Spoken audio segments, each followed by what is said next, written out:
India, 1998. Part 1. Whispers in the Wind.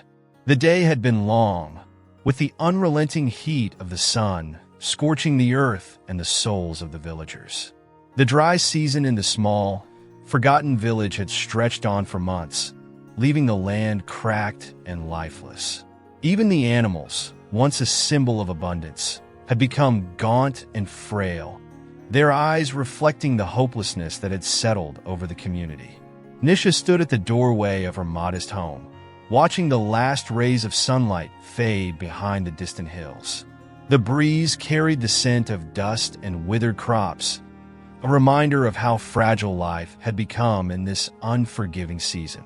Her house, a simple structure made of clay and thatch, was nestled at the very edge of the village, away from the hustle and bustle of the market square. It wasn't much, but it had always been enough for her. Nisha had grown accustomed to solitude. While the village buzzed with the chatter of families and the cries of children, her world had always been quiet, marked by moments of reflection and deep, personal prayer. Inside, the air was cool compared to the oppressive heat outside. The humble room held little more than the essentials: a small cot, a cooking stove, and a corner dedicated to her private devotion. In that corner stood the centerpiece of her spiritual life, a small, intricately carved wooden statue of Jesus, his arms extended in a gesture of welcome. Nisha had found the statue years ago, hidden away in the back of a traveling merchant's cart. Though Christianity was but a whisper in her village, it had called to her with a profound sense of peace. From that moment, the figure of Christ had become a source of solace in her heart, a quiet companion in a world that often felt harsh and unyielding. She approached the statue now, her fingers trembling slightly as they grazed its weathered surface. How many nights had she knelt before it, offering up her prayers? How many times had she whispered her hopes and dreams into the silent night, asking for strength, for healing, for salvation from the relentless drought that was choking the life from her people? Tonight, her prayers carried a deeper urgency. The crops had all but failed. The children were sickly, their hollow eyes reflecting the absence of nourishment. Families had begun to flee the village, seeking refuge in faraway lands where water flowed and the earth still gave generously. Yet Nisha remained, held in place by a faith that was as unshakable as it was secret. She knelt before the statue, the coolness of the floor grounding her in the moment. Her lips moved in silent supplication, her words barely more than a whisper as she laid bare her heart to the figure of Christ. "Lord, we are tired," she murmured, her voice soft but fervent. "The earth has turned its back on us, and our hearts grow weary. Please send us rain. Send us hope." As she prayed, Nisha's eyes closed tightly, her heart swelling with the weight of the village's suffering. She prayed not just for herself, but for the mothers who watched their children grow weak, for the farmers who watched their fields crumble into dust, for the elderly who had lived long enough to know the taste of despair. Minutes passed, and a sense of calm washed over her. The room seemed to grow still, as though the very air had paused to listen. She opened her eyes slowly, her gaze falling once more on the familiar face of Jesus. And then something caught her attention, a glint of moisture on the statue's cheek. It was faint, barely noticeable in the dim light of the oil lamp, but unmistakable. Nisha leaned in, her breath caught in her throat. Was she imagining it? The statue, made of nothing but wood, worn by time, was weeping. A single tear, clear as crystal, formed at the corner of Jesus' eye and slowly began its descent down his face, tracing the curve of his cheek before falling, soundlessly, onto the altar below. Her heart raced, a mix of disbelief and awe flooding her senses. She blinked several times, certain her mind was playing tricks on her, that the exhaustion of the day had clouded her vision. But no, there was a second tear, and then a third. They fell in slow succession, each one catching the flicker of the lamp's flame as if touched by divine light. Nisha's hand trembled as she reached out, instinctively cupping her palm beneath the statue's chin to catch the droplets. The tears were cool, far cooler than the stifling air of the room, and as they touched her skin, a sense of profound peace enveloped her. It was as if time had slowed, the world outside her door fading into silence, leaving only the soft sound of the tears as they continued to fall. A lump formed in Nisha's throat, and her knees felt weak beneath her. What was happening? Her faith had always been a quiet, personal thing, hidden from the eyes of her neighbors, but this was something else. This was a sign, surely one too powerful to ignore. But why now? Why here, in this forgotten village, in the midst of such suffering? She bowed her head, overcome with emotion, tears of her own spilling down her cheeks to join those of the statue. "Thank you, Lord," she whispered, her voice trembling. "Thank you for hearing us." As the night deepened and the winds outside howled through the trees, Nisha remained where she was, her heart full of questions and wonder. She did not know what tomorrow would bring, but in that moment, she knew this. Something miraculous was unfolding before her eyes, and her life, and the life of her village would never be the same again. The night was long, but Nisha couldn't sleep. Each time she closed her eyes, the image of the weeping statue flashed before her, filling her with both awe and uncertainty. She felt the weight of responsibility pressing down on her chest. What was she supposed to do? Could she keep this to herself? Or was it a sign meant to be shared? As dawn approached, the first light of morning cast a soft glow over the land, filtering through the cracks in her walls. She rose slowly, her body tired but her spirit awakened. Nisha walked to the corner where the statue stood. The tears had stopped, but the moisture remained, a glistening reminder of the events that had transpired. She knew then, with a certainty that settled deep in her soul, that this was no ordinary night, no ordinary prayer. The statue's tears were not hers to keep in secret. Part 2. Echoes of a Miracle. The village square was a place of routine and monotony. Each day, the same faces shuffled through, their eyes downcast, their bodies bent from the weight of survival in an unforgiving land. The once bustling market had shrunk into a somber gathering of a few vendors. There was nothing more than dried grains and wilted vegetables, the fruits of a land that had long since stopped yielding. The atmosphere was thick with defeat, as though hope itself had withered under the relentless sun. But this morning, something was different. A quiet energy buzzed through the air, barely perceptible at first, like the whisper of a distant storm. Nisha, still reeling from the events of the previous night, made her way through the square with deliberate steps, her mind racing. She had spent the early hours of dawn in silent prayer, asking for guidance, for clarity on what she had witnessed. The tears had been real, and the peace they brought still lingered in her heart. But what now? How could she share this without inviting danger or skepticism?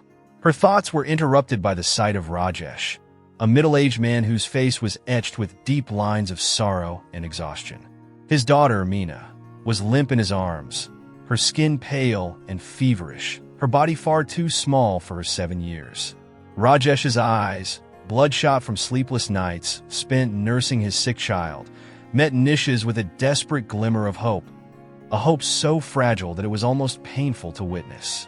"Nisha," he called out, his voice hoarse. "Please, I've heard the whispers.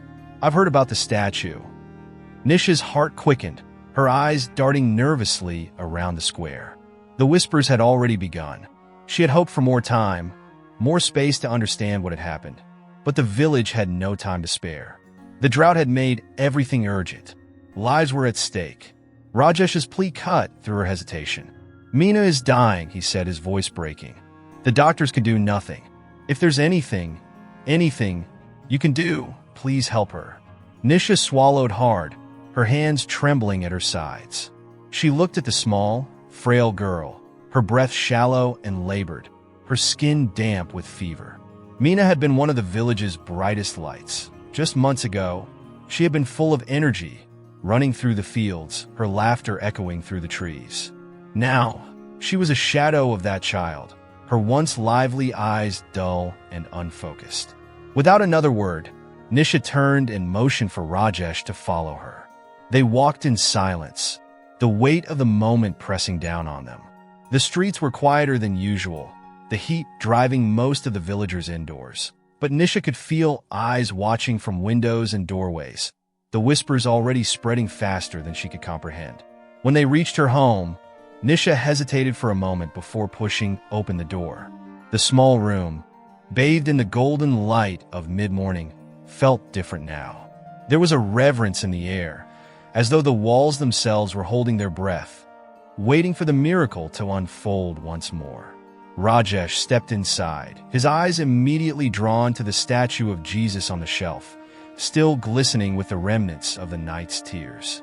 Nisha gently guided him toward the statue. "Kneel here," she whispered, her voice steady despite the whirlwind of emotions inside her. "Pray with me." Rajesh dropped to his knees without hesitation, his eyes fixed on the face of Jesus, his hands clutching Mina's limp form. Nisha knelt beside him, her hands clasped in front of her, her heart pounding in her chest. She began to pray, her voice low but filled with conviction, calling on the same faith that had sustained her through the years of quiet devotion. As they prayed, the room seemed to shift, the very air around them growing cooler, more still. Nisha's eyes remained closed, but she felt it, the same presence she had felt the night before. And then she heard it, the soft sound of water, like the first drops of rain on a parched earth. She opened her eyes, and there they were again, tears streaming from the eyes of the statue, falling steadily, as though in response to their prayers. Rajesh gasped, his grip tightening on Mina. His eyes widened in disbelief as the tears of the statue trickled down, pooling at the base where Mina's small body lay cradled. One tear landed on her forehead, and for a moment, there was silence. Nisha held her breath, her pulse racing as she watched the scene unfold. Then, something miraculous happened. Mina stirred. It was subtle at first, a small twitch of her hand, a faint flutter of her eyelids. But then, her chest rose with a deeper breath, and her eyes slowly opened, her gaze unfocused but alive. She blinked, her small hand reaching up to touch her forehead where the tear had fallen. "Papa," she whispered, her voice weak but unmistakably clear. Rajesh's heart nearly burst in his chest. Tears streamed down his face as he looked at his daughter, alive, breathing, her fever gone as if it had never existed. "Mina," he choked, his voice thick with emotion. You're awake."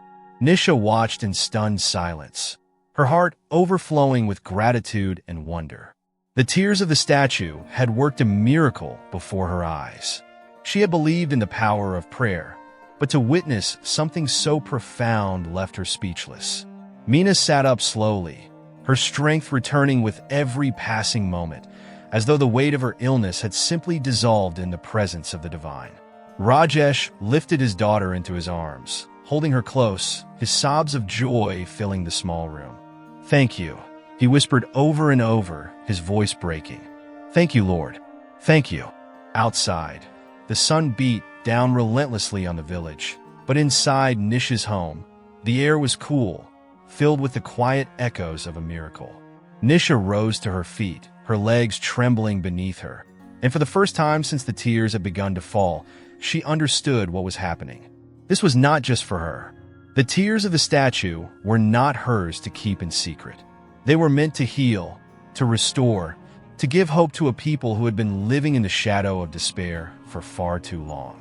And as Rajesh carried Mina out into the sunlight, his face glowing with joy, Nisha knew that the story would spread, whether she wanted it to or not. By the time they reached the square again, a small crowd had begun to gather, drawn by the whispers that had grown louder with every passing moment. Rajesh didn't have to say a word. His face, his tears, and the sight of his once-dying daughter walking beside him were enough to send a ripple of awe through the crowd. People began to murmur, their eyes wide with disbelief and curiosity. "Is it true?" they asked each other. "Did it really happen? Did she heal?" Nisha stood at the edge of the square, watching as the whispers turned into a wave of excitement and hope. The weight of the moment settled on her shoulders, heavier than she had anticipated.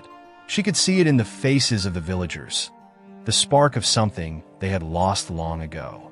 Hope, belief, the possibility that there was something greater than the suffering they had endured. But with that hope came fear. Fear of the unknown. Fear of what this new, miraculous power would mean for a village steeped in ancient traditions and long-held beliefs. Nisha felt the weight of both emotions pressing down on her, but she also felt the stirrings of something greater, something divine. The tears had healed Mina, and as Nisha stood in the square, watching the crowd swell with anticipation, she knew deep down that this was only the beginning. Part 3. Rising Tensions, Rising Faith. The village council hall was a place of tradition, a sacred ground where the elders had governed for generations. It was here, beneath the tall, sun-bleached pillars, that the village's fate had been decided time and time again. From settling land disputes to organizing festivals, this was where power resided, steeped in the ancient customs that had shaped the village's identity. But on this day, the air was thick with something far more foreboding than the usual matters of governance: fear. The room was dimly lit, its walls adorned with faded tapestries depicting the gods and spirits that had long protected the village. Today, however, those symbols felt distant, like relics from another time. At the center of the hall sat Prakash, the eldest of the village leaders, his face stern, his brows furrowed with the weight of the growing unrest. His fingers tapped rhythmically against the arm of his wooden chair, a small but unmistakable sign of his inner turmoil. Around him, the other council members sat in tense silence, their faces reflecting a mix of disbelief and apprehension. They had all heard the rumors. No, they were beyond rumors now. Whispers had turned into stories into declarations of miracles. People had begun to flock to Nisha's home in increasing numbers, each one desperate for healing, for hope, for an answer to the relentless suffering that had plagued them for so long. Prakash cleared his throat, breaking the oppressive silence. "We have to address this situation," he began, his voice steady but laced with underlying tension. "The village is in turmoil. This statue, these so-called miracles, are sowing division among our people." One of the younger council members, Hari, leaned forward, his expression skeptical. "Division? Or faith?" he challenged. "The people are desperate. They see the tears of the statue as a sign that there is still hope. Should we not embrace this if it brings them peace?"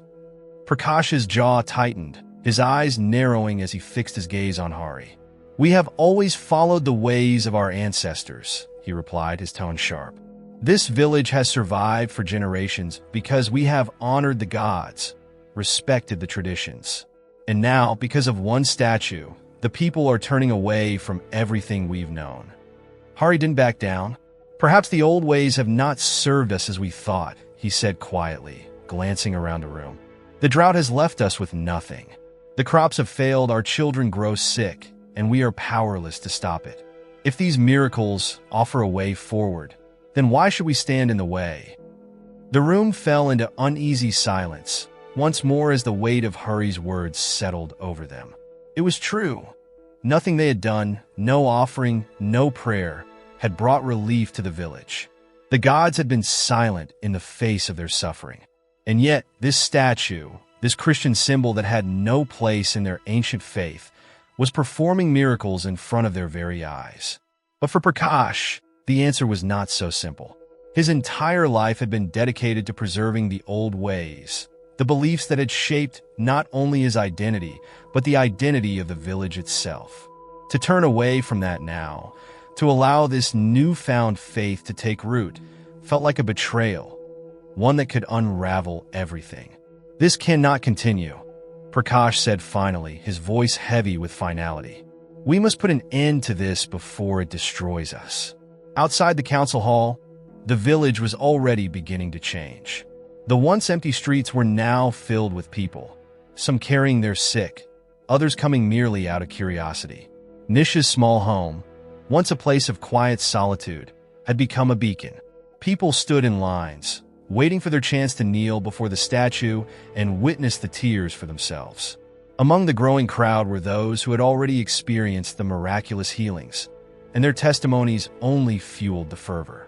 A mother whose infant had been cured of a life-threatening fever. An elderly man, bedridden for years, now walking with a strength he hadn't felt in decades. Each story spread like wildfire, igniting a faith that had long been dormant in the hearts of the villagers. But with this new faith came conflict. Some in the village, particularly those who had long upheld the ancient traditions, viewed the miracles with suspicion. They saw the growing number of converts to Christianity as a threat to the very fabric of their society. The tension was palpable, and it wasn't long before confrontations began to erupt. One afternoon, as the crowd gathered outside Nisha's home, a group of men approached, their faces set in hard lines of determination. Among them was Arjun, a devout follower of the village's traditional faith and one of Prakash's most loyal supporters. His eyes burned with anger as he pushed through the throngs of people, his voice booming above the crowd. "This is madness," he shouted, drawing the attention of everyone around him. "You're abandoning everything we've stood for, everything our ancestors fought to protect." His words caused a ripple of discomfort to pass through the crowd, and some began to step back, their faces uncertain. But many remained, their gazes defiant, their faith in the miracles unwavering. An elderly woman, her back bent from years of labor, stepped forward, her voice strong despite her frail appearance. "I've seen the miracles with my own eyes," she said, her tone resolute. "My grandson was healed. He was dying, and the tears saved him. How can you deny what we have all witnessed?" Arjun's face contorted with frustration. "These are tricks," he spat. "Lies meant to lead you away from the true path. You are being deceived." But the woman did not falter. She reached into the folds of her sari, pulling out a small vial filled with the tears she had collected from the statue. "These tears are real," she said softly, holding the vial up for all to see. "They are a gift, a sign from God that He has not forgotten us." The crowd murmured in agreement, their faith bolstered by her words. But Arjun was not swayed. He lunged forward, knocking the vial from her hand, sending it crashing to the ground where it shattered into pieces. Gasps of shock rippled through the crowd as the tears soaked into the dusty earth, lost forever. For a moment, there was silence, a tense, fragile silence that hung in the air like the calm before a storm. And then, in a sudden explosion of emotion, the crowd surged forward, their voices raised in anger and fear. Some tried to stop Arjun, to push him back, while others called for calm, pleading for peace. Nisha, who had been watching from her doorway, felt a wave of panic rise in her chest. This was not what she had wanted. The miracles were meant to heal, to bring hope, not division. But now, the village was on the brink of chaos, and she didn't know how to stop it. Suddenly, a sharp voice cut through the commotion. "Enough!"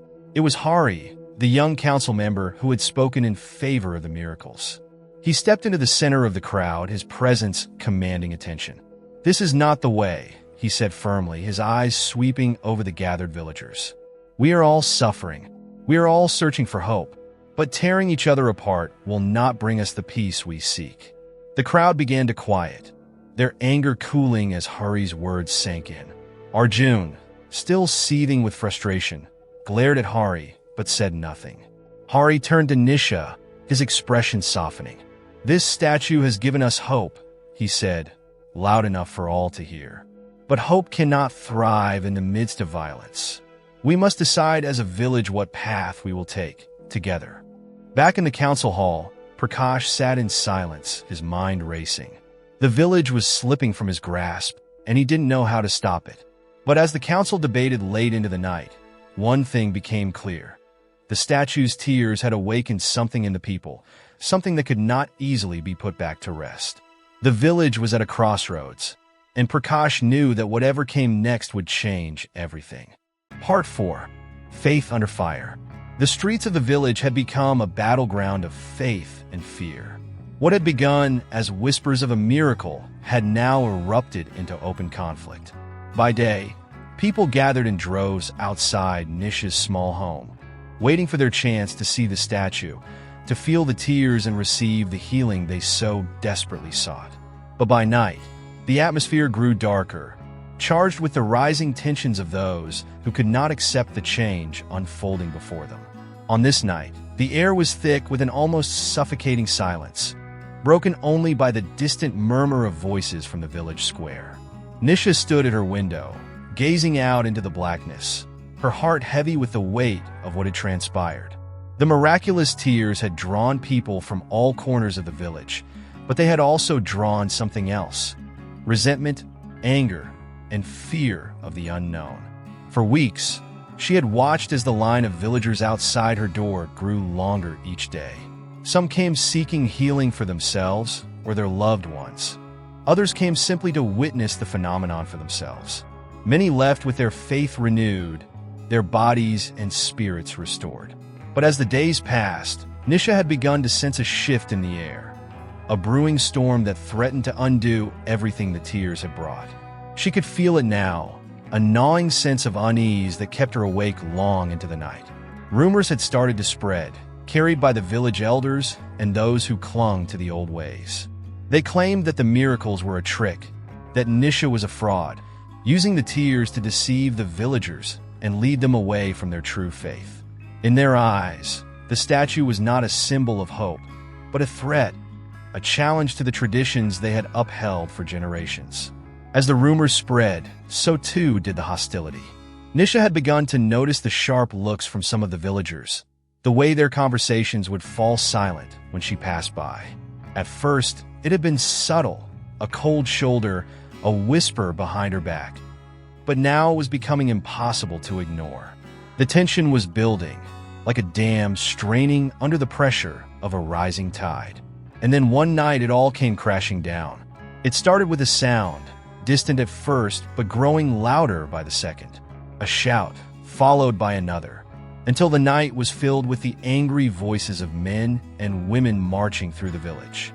Nisha's heart raced as she realized what was happening. She rushed to the door, her breath coming in short gasps, and threw it open just in time to see a group of villagers approaching her home, their faces twisted in anger. At the head of the group was Arjun, the man who had been the most vocal in his opposition to the miracles.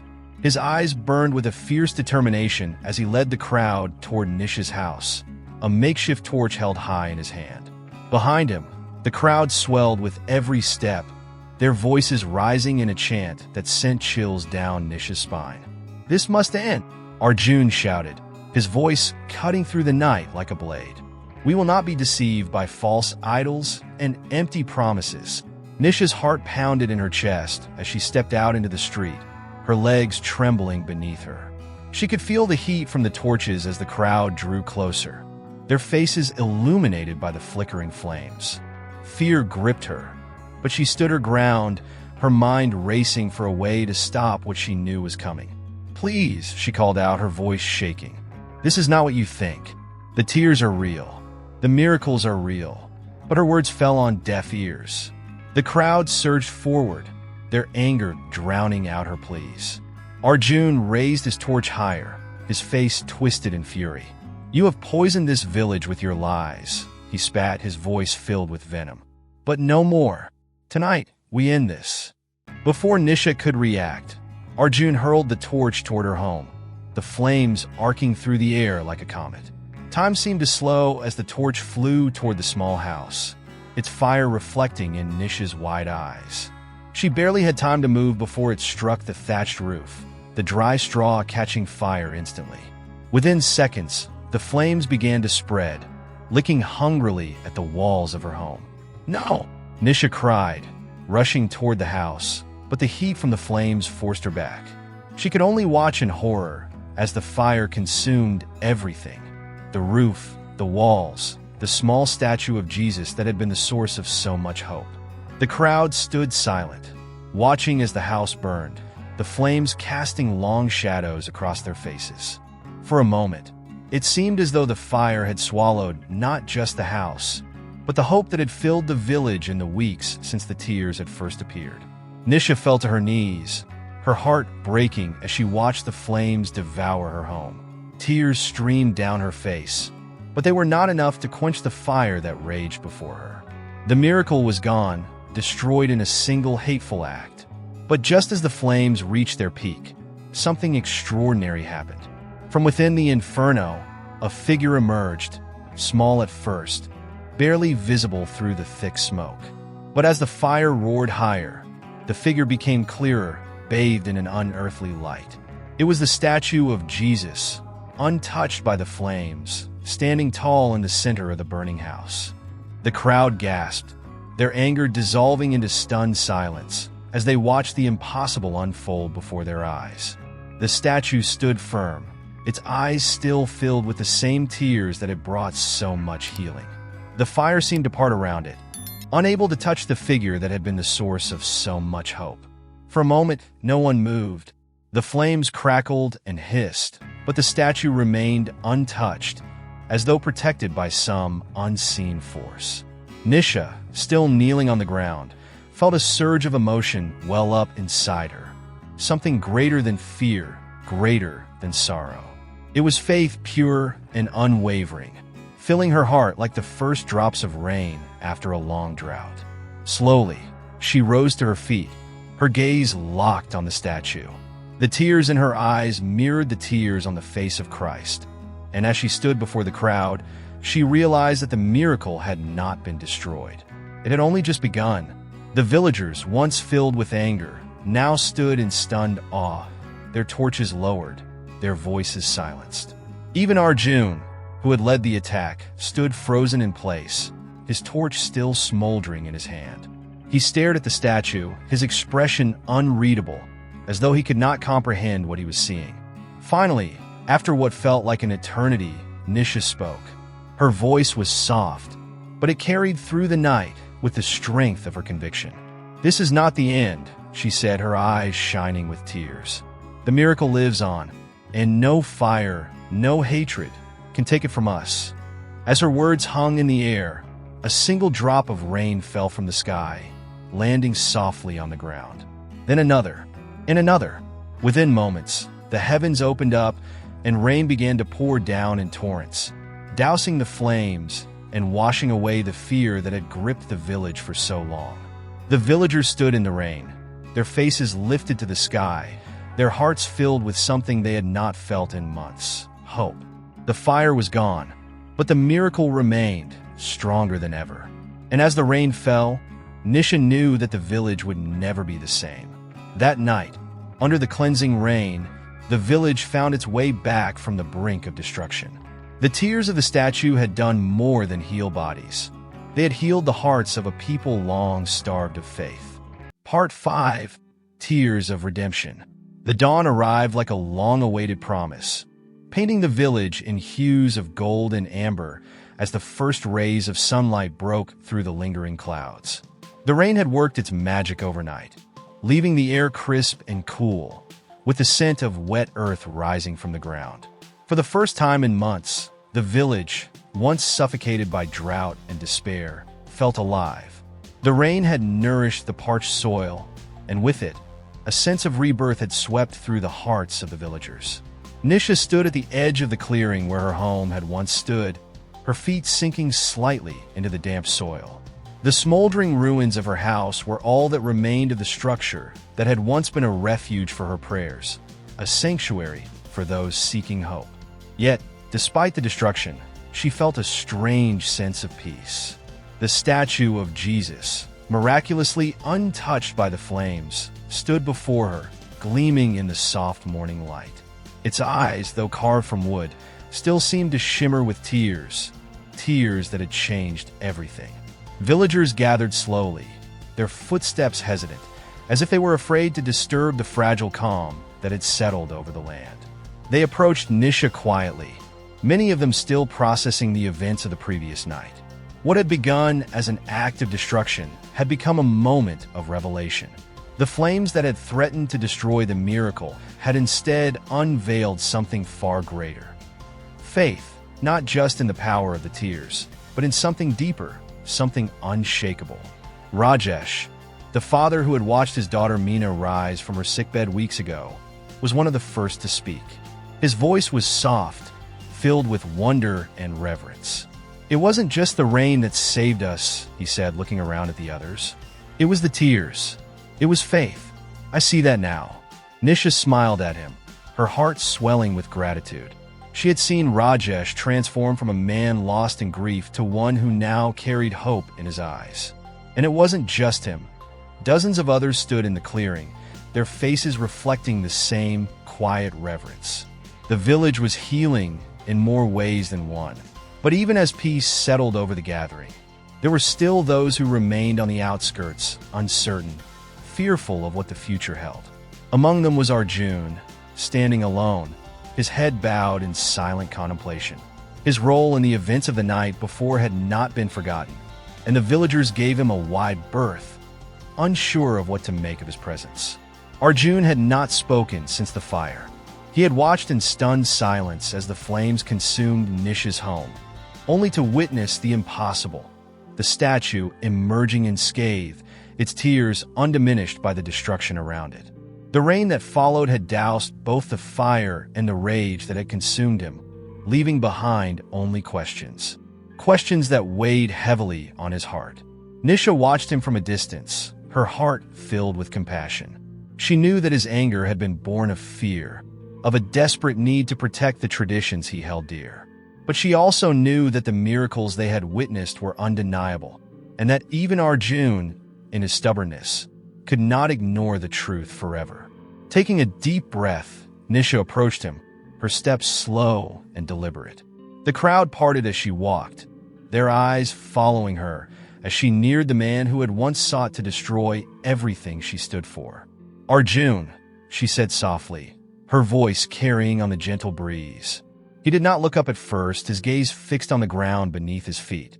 But after a moment, he lifted his eyes to meet hers, and in them, Nisha saw the remnants of the man he had been, proud, unyielding, but also the glimmer of something new.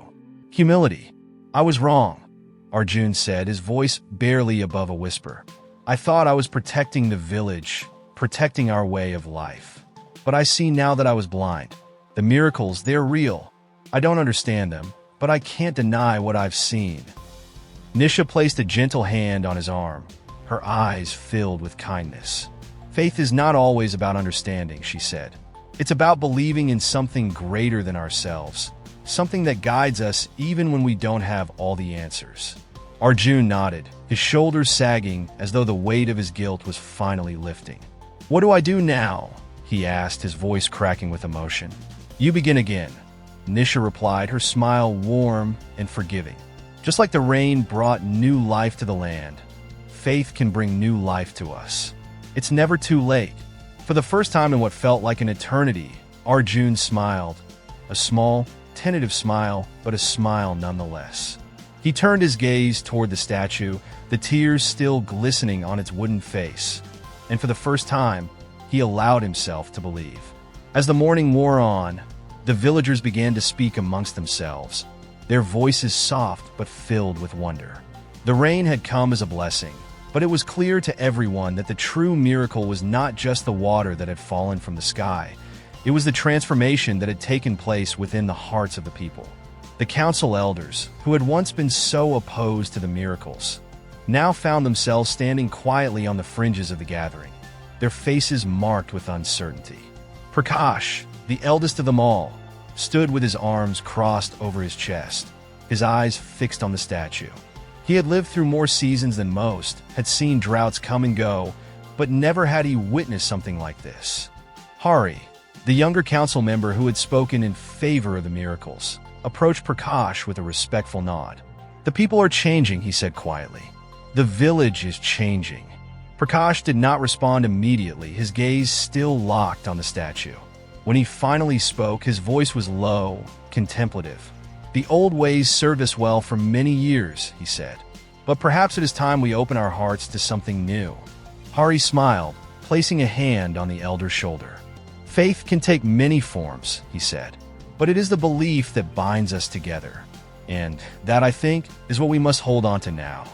Prakash gave a small nod, his expression softening as he turned to look at the villagers gathered around the statue. They were no longer divided by fear or anger, but united by something far more powerful: hope. As the sun climbed higher in the sky, the village slowly began to return to life. People returned to their homes, their fields, and their daily tasks, but they did so with lighter hearts and renewed purpose. The miracle of the tears had given them more than just healing. It had given them a sense of unity, a reminder that even in the darkest of times, there was always a light to guide them. Nisha remained by the statue, her heart full of gratitude and wonder. She had never sought fame or recognition for her faith, but now she understood that the miracle had been meant for more than just her. It had been meant for the village, for the people who had needed something to believe in, something to carry them through their trials. And as she stood there, watching the villagers disperse, she knew that the tears of the statue would continue to flow, not just as a sign of divine intervention, but as a symbol of the resilience of faith. The rain had come, the drought had ended, but the journey of faith was only beginning. With one last look at the statue, Nisha turned and walked back toward the village square, her heart light and her spirit renewed. The miracle had not only changed the village, it had changed her too. And in that change, she found the strength to face whatever the future held. For the village, for Arjun, and for herself, the tears of redemption had paved the way forward. And so, as the village of 1998 looked toward the future, they did so with hearts full of faith, united by the power of a single miracle that had brought them together in ways they had never imagined. The statue remained, a silent witness to the power of belief, its tears a reminder that even in the darkest of times, grace could always be found. If this story moved you, please leave a comment below to share your thoughts and experiences. Thank you so much for watching, and as always, God bless you.